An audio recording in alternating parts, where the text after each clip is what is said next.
Kami dari kelompok 3 izin memperkenalkan diri terlebih dahulu. Perkenalkan, nama saya Muhammad Akmal dengan NIM 2201214. Perkenalkan, nama saya Mutiara Putri Amri dengan NIM 2201217. Perkenalkan, nama saya Linda Agini dengan NIM 2201226. Perkenalkan, nama saya Fania Nafisa dengan NIM 2201238. Perkenalkan, nama saya Widya Putri Dayuri dengan NIM 2201241. Perkenalkan, nama saya Ariana Nabila Sudarman dengan NIM 2201198. Perkenalkan, nama saya Tarisa Nadira dengan NIM 2201234. Perkenalkan, nama saya Cora Desi Kangredi, NIM saya 2201204. Perkenalkan, nama saya Siti Rama dengan NIM 2201233. Perkenalkan, nama saya Selvina Haliza Haryanda, biasa dipanggil Selvi dengan NIM 2201230. Perkenalkan, nama saya Siti Nuraida Harahap dengan NIM 2201232. Perkenalkan, nama saya Tori Erak dengan NIM 2201236. Kami dari kelompok 3 izin menampilkan video penjelasan tentang sistem transportasi angkasa. Selamat menyaksikan. Sekian, terima kasih. Apa itu transportasi sel? Transportasi sel ialah suatu proses pergerakan molekul atau ion dari dalam maupun luar sel yang merupakan suatu proses yang sangat penting dalam sel. Nah, transportasi sel ini berlangsung di membran sel atau biasa dikenal dengan membran plasma. Menurut Sumadi dan Mariyati, transportasi sel merupakan proses pengangkutan materi atau molekul dari daerah yang konsentrasinya rendah ke daerah yang konsentrasinya tinggi tanpa menggunakan ATP atau adenosia trifosfat. Dan kedua proses tersebut berlangsung secara terpadu untuk menjaga kesetimbangan molekul biologi sel. Pada transfer sel dapat terjadi perpindahan sel secara pasif maupun aktif. Transfer aktif. Transport aktif adalah transport zat melalui membran yang melawan gradien konsentrasinya, artinya dari konsentrasi yang rendah ke konsentrasi yang tinggi. Untuk itu, transport aktif memerlukan energi. Energi yang digunakan yaitu ATP atau adenosid trifosfat. ATP merupakan energi kimia tinggi yang dihasilkan dari respirasi sel. Contoh dari konsentrasi rendah ke konsentrasi tinggi tadi yaitu glukosa.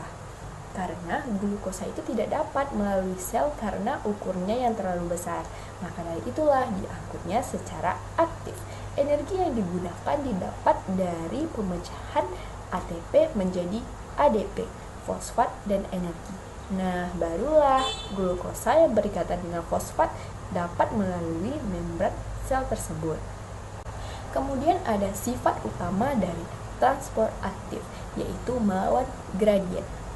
Artinya, pada transport aktif akan terjadinya pemumpaan yang memaksa zat untuk membran dengan melalui gradien konsentrasinya.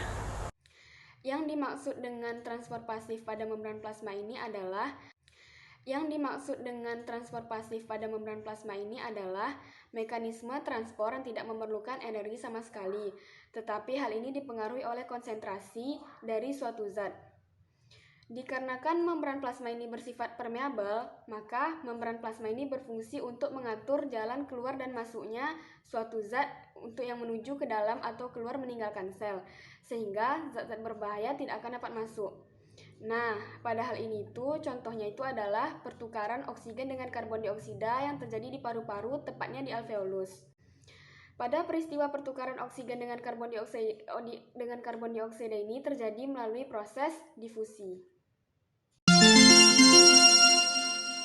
Mekanisme transfer pada sel. Apa saja mekanisme pada transfer sel? Sebenarnya ada banyak macam dari mekanisme transfer pada sel, terbagi menjadi dua bagian besar. Yang pertama transfer aktif dan yang kedua transfer pasif. Apa itu transfer aktif? Transfer aktif adalah pergerakan atau pemindahan yang menggunakan energi untuk mengeluarkan dan memasukkan ion-ion dan molekul melalui membran sel yang bersifat permeabel dengan tujuan memelihara keseimbangan molekul kecil di dalam sel. Pada transport aktif diperlukan energi dari dalam sel untuk melawan gradien konsentrasi. Transport aktif sangat diperlukan untuk memelihara keseimbangan molekul-molekul di dalam sel.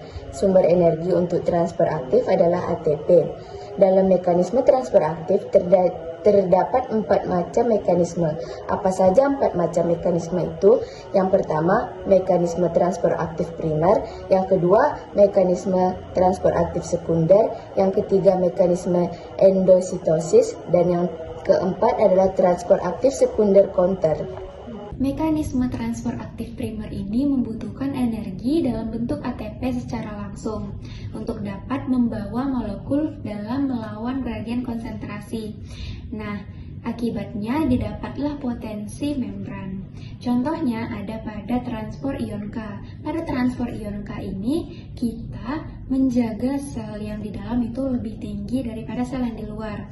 Kebalikannya yaitu pada transport ion Na, kita menjaga agar sel yang di dalam itu lebih rendah daripada sel yang di luar. Mekanisme ini juga biasanya disebut dengan mekanisme sodium-potasium pump. Mekanisme transport aktif sekunder. Pada mekanisme transport aktif sekunder ini memiliki energi yang bebas dipakai, karena pada mekanisme ini menggunakan energi secara berkala. Energi yang tersimpan itu dalam bentuk gradien konsentrasi ion. Pada transport aktif sekunder, terjadinya tergantung kepada potensi membran dan tergantung pada adanya transport aktif sekunder. Contoh dari transport aktif sekunder itu adalah terdapatnya asam amino dan glukosa melewati membran plasma dengan suatu protein khusus. Pada glukosa itu disebut sebagai GLUT4 atau glucose transporter.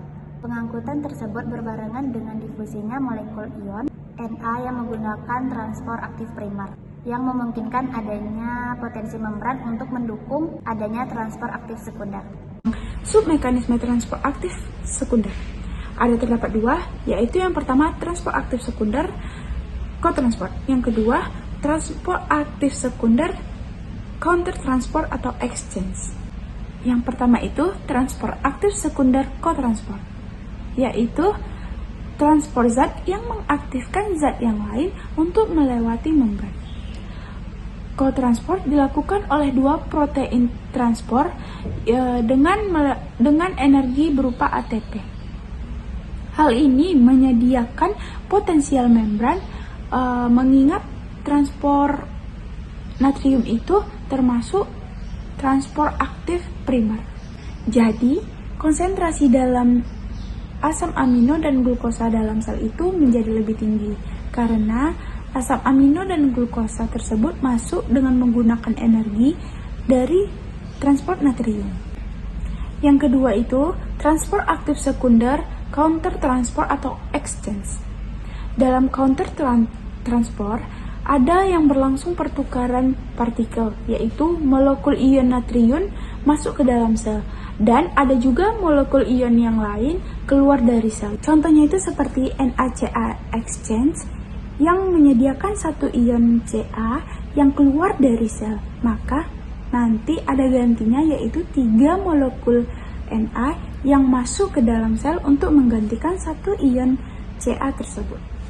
Dalam kasus ini, transport aktif sekunder counter transport itu telah berjasa mengatur kadar pH dalam sel. Mekanisme endositosis. Mekanisme endositosis termasuk mekanisme transport aktif.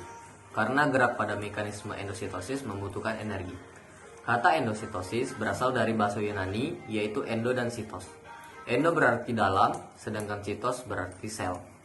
Mengutip buku biologi karya Victor Ferdinand dan Mukti Aribowo, mekanisme ini merupakan pemindahan benda dari luar ke dalam sel yang terjadi pada organisme bersel satu dan sel darah putih. Endositosis merupakan proses masuknya partikel atau sel kecil ke dalam suatu sel. Membran pada awalnya membentuk lekukan karena desakan dari partikel yang akan masuk tersebut. Setelah lekukan terlepas, maka akan membentuk vesikel yang jika itu berbentuk nutrisi akan langsung masuk ke sistem di dalam sel. Namun jika benda asing akan langsung dicerna lisosom dengan menggunakan enzim pencernaan lain. Ini merupakan proses membungkus molekul zat yang dipindahkan ke dalam sel dengan cara melipat membran. Membran sel yang dilipat akan membentuk selubung. Fagotosis adalah masuknya zat padat atau zat lain ke dalam tubuh. Fagotosis merupakan mekanisme yang berlangsung pada suatu partikel besar atau yang bukan partikel. Proses fagotosis terjadi pada proses makanan amoeba, penghancuran eritrosit tua oleh sel-sel retikulondial. Proses fagotosis dapat terjadi oleh beberapa sel, tetapi tidak semua sel yang dapat melakukan fagotosis. Sel yang terkenal yang dapat melakukan fagotosis adalah makrofag jaringan dan sel darah putih. Mekanisme fagotosis berawal dari suatu partikel yang berbentuk bakteri, di mana bakteri tersebut berikatan dengan reseptor pada permukaan sel fagosit. Apabila partikel tersebut berupa bakteri, maka bakteri tersebut biasanya sudah berikatan dengan antibodi yang spesifik, di mana antibodi tersebut yang menempel pada sel fagosit membawa bakteri dengan sel fagosit. Selanjutnya saya akan menjelaskan macam endositosis yang kedua, yaitu pinositosis. Pinositosis merupakan salah satu proses dari endositosis di mana cairan dan nutrisi yang dibutuhkan oleh sel akan masuk dan dicerna oleh sel. Proses ini juga disebut dengan peminuman seluler atau juga bisa disebut dengan peminuman zat yang bentuknya cair. Proses ini bermula pada saat reseptor membran plasma akan menempel sehingga membentuk lekukan.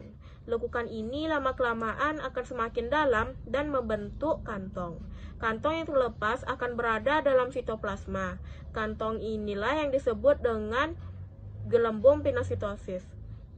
Gelembung pinositosis ini akan mengerut dan pecah menjadi gelembung yang berukuran kecil, kemudian bergabung menjadi gelembung yang lebih besar.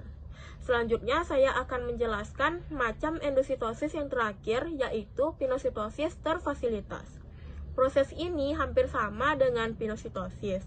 Hanya saja pada saat gelembung pinositosis kecil meninggalkan permukaan membran, vesikel akan langsung bergabung dan berikatan dengan protein pembawa yang terbentuk bersama vesikel. Kemudian kantung terlepas dari bagian luarnya, lalu membentuk vakuola endositik. Selanjutnya, saya akan menjelaskan mekanisme yang keempat, yaitu eksositosis. Eksositosis adalah mekanisme transport molekul besar seperti protein dan polisakarida melintasi membran plasma dari dalam keluar sel atau sekresi dengan cara menggabungkan vesikula berisi molekul tersebut dengan membran plasma. Eksositosis merupakan proses keluarnya partikel dari suatu sel. Contohnya pada saat pengeluaran bahan-bahan untuk membentuk kitin yang digunakan sebagai bahan dasar pembuatan dinding sel jamur. Difusi. Difusi adalah pergerakan atom atau molekul berupa gas atau cairan. Atom atau molekul tersebut bergerak dari larutan berkonsentrasi tinggi ke konsentrasi rendah hingga keadaan larutan menjadi seimbang. Gerakan tersebut terjadi melalui membran semipermeabel. Difusi didorong oleh energi kinetik yang dimiliki oleh molekul. Ketika seseorang menyemprotkan minyak wangi atau obat anti nyamuk, maka molekul-molekul yang disemprotkan akan bergerak memenuhi seluruh ruangan. Meskipun kita berada agak jauh dari ruangan, kita masih dapat mencium baunya. Kecepatan difusi bergantung pada suhu, ukuran dan tipe molekul yang berdifusi. Molekul-molekul menyebar lebih cepat pada suhu yang lebih tinggi dibanding pada suhu yang rendah. Molekul-molekul yang kecil berdifusi lebih cepat daripada molekul yang besar. Pengambilan oksigen oleh sel melalui respirasi seluler merupakan salah satu contoh difusi. Gradien konsentrasi mendukung terjadi pergerakan dengan arah tersebut sehingga oksigen yang terlarut dapat menembus membran sel. Difusi ada dua macam, yaitu difusi sederhana dan difusi berfasilitas. Yang pertama ialah difusi sederhana. Melalui membran atau difusi sederhana, difusi ini identik dengan pengertian difusi yang telah dijelaskan sebelumnya. Yang kedua, difusi berfasilitas atau difusi dipermudah. Difusi berfasilitas dapat diartikan sebagai transportasi zat yang dibantu oleh molekul pembawa yang mirip pori-pori dan bagian dari membran plasma. Molekul pembawa ini berupa protein integral yang membentuk saluran sehingga dapat mempercepat transport zat. Contoh difusi berfasilitas adalah transportasi ion kalium dari luar sel ke dalam sel. konsentrasi ion kalium di sel lebih tinggi daripada di dalam sel. Kecepatan difusi bergantung pada beberapa aspek, diantaranya adalah yang pertama, wujud materi. Semakin besar ikatan antar molekul, maka makin lama difusi terjadi, yang dimana padat lebih sulit melakukan difusi. Yang kedua, suhu. Semakin tinggi suhu, maka ikatan antar molekul akan cepat terputus. Hal itu menyebabkan difusi menjadi cepat. Ukuran molekul. Molekul yang berukuran kecil akan lebih mudah untuk melintasi suatu membran daripada molekul yang besar pada suhu yang sama. Dan keempat, konsentrasi. Semakin besar perbedaan konsentrasi antar zat dan pelarutnya, atau perbedaan konsentrasi zat pada dua tempat yang berbeda, menyebabkan semakin besar rata-rata difusinya. B. Osmosis. Osmosis adalah sebuah proses yang terjadi guna menyeimbangkan tingkat konsentrasi air yang berada di dalam dan di luar sel, dan juga merupakan difusi air melalui selaput semi permeable. Air akan bergerak dari daerah yang mempunyai konsentrasi larutan rendah ke daerah yang mempunyai konsentrasi larutan tinggi. Tekanan osmosis dapat diukur dengan suatu alat yang disebut osmometer. Air akan bergerak dari daerah dengan tekanan osmosis rendah ke daerah dengan tekanan osmosis tinggi. Sel akan mengerut jika berada pada lingkungan yang mempunyai konsentrasi larutan lebih tinggi. B. Osmosis. Osmosis adalah sebuah proses yang terjadi guna menyeimbangkan tingkat konsentrasi air yang berada di dalam dan di luar sel, dan juga merupakan difusi air melalui selaput semi permeable. Air akan bergerak dari daerah yang mempunyai konsentrasi larutan rendah ke daerah yang mempunyai konsentrasi larutan tinggi. Tekanan osmosis dapat diukur dengan suatu alat yang disebut osmometer. Air akan bergerak dari daerah dengan tekanan osmosis rendah ke daerah dengan tekanan osmosis tinggi. Sel akan mengerut jika berada pada lingkungan yang mempunyai konsentrasi larutan lebih tinggi. Hal ini terjadi karena air akan sering keluar meninggalkan sel secara osmosis. Sebaliknya, jika sel berada di pada lingkungan yang hipotonis atau konsentrasi rendah, sel akan banyak menyerap air, karena air berosmosis dari lingkungan ke dalam sel. Jika sel-sel tersebut adalah sel tumbuhan, maka akan terjadi tekanan turgor apabila dalam lingkungan hipotonis. Sebaliknya, jika sel tumbuhan berada pada lingkungan hipertonis, dapat mengalami plasmolisis, yaitu terlepasnya sel dari dinding sel. Baik transport aktif maupun pasif adalah gerakan molekul melintasi membran sel atau gradien transportasi. Transport aktif adalah gerakan molekul melawan gradien, sementara transport pasif adalah gerakan molekul dari gradien.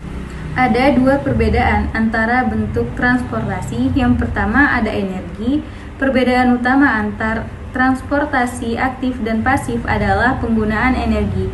Transport aktif menggunakan energi, sementara transport pasif tidak. Yang kedua ada gradien konsentrasi. Baik transport aktif maupun pasif juga memiliki perbedaan dalam gradien konsentrasi. Zat yang berkumpul di kedua sisi dari membran sel akan berbeda. Isi sel memiliki gradien konsentrasi yang lebih tinggi daripada luar sel. Misalnya, keinginan sel untuk membawa zat lebih banyak ke arah dirinya, maka membutuhkan energi untuk melakukan hal ini. Oleh karena itu, transport aktif menyelesaikan tugasnya dengan melawan gradien dengan menggunakan beberapa. Sekian video penjelasan materi dari kelompok 3. Semoga bermanfaat untuk rekan-rekan sekalian.